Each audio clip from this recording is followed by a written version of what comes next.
So, now it was time to invite Mrs. Isabelle Wachsmuth, an international leader with more than 20 years in the World Health Organization headquarters in Geneva. Please, the floor is yours. Thank you so much. Thank you. It's such a pleasure to be with all of you, and specifically after 2 years now.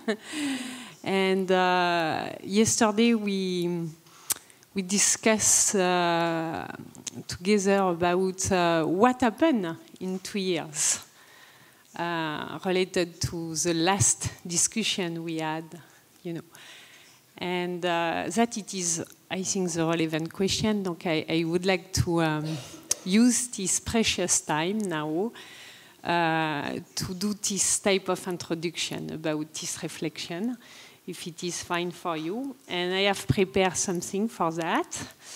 And I would like after that to open the floor with you.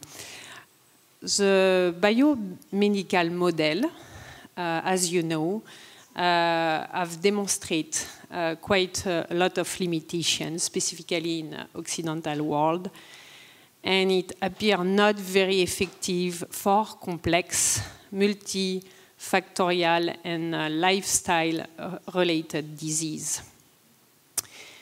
90% of medical consultation involve psychosocial factors, but the biomedical model does not take them into account. Despite technological advance, chronic disease like diabetes, cardiovascular disease, depression account for more than 70% of the global deaths. The biomedical approach to mental health, focused on medication, has led to a 300% increase in antidepressant prescriptions in 20 years without any significant improvement in well-being indicators. The biomedical model generates high cost, hospitalization, drugs treatment, surgical procedure. Healthcare systems based on this model are unsustainable in the long term, with healthcare expenditure growing by 4 to 6% by year in OCDE countries. Donc that it is very important key point, and it is for this reason, after 2 years, we need so much traditional and complementary medicine, practices and system in place. And it is as well why we need a very strong paradigm shift and to consider what I call my area integrative health, and how we can combine, the best of conventional medicine and traditional and complementary medicines.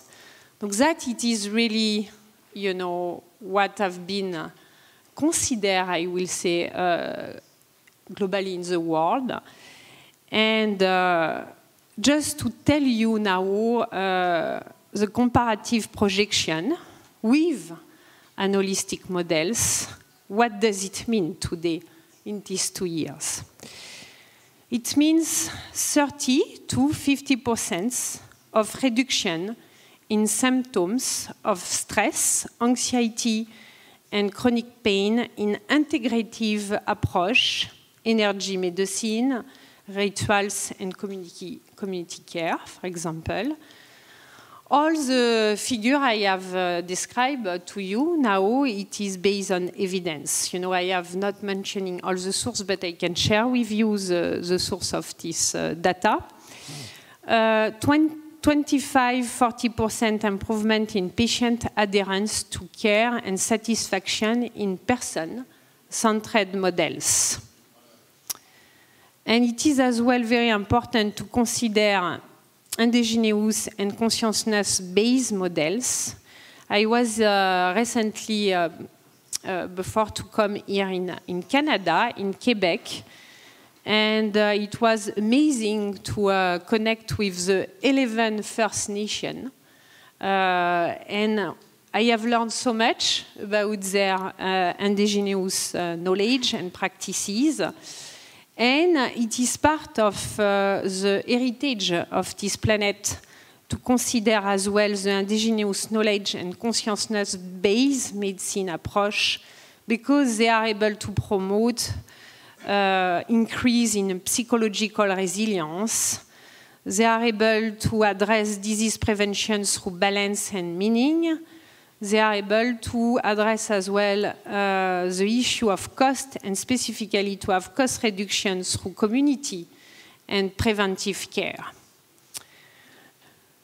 To close, it is undeniable arguments for advocacy. You know, like the biomedical model, it appears insufficient to meet the challenge of 21st century. And chronic mental and environmental disease require a systematic and holistic approach. Indigenous knowledge from over the world and quantum approach. I know Thomas will discuss that about the bioresonance, advance. Offer proven solution validated by clinical studies. So it is a fact. And finally, consciousness medicine, I will say, is aligned with the principle of salutogenesis, sustainability, and epistemic justice. Okay, I think it is amazing progress, for what we are discussing. In this Congress, and it just to showcase the importance of traditional and complementary medicine, and how we need to continue to move forward, in this direction, because it's the only way to preserve, in fact, our health systems, and to improve as well more diversified health practices in the world. Thank you so much. Thank you.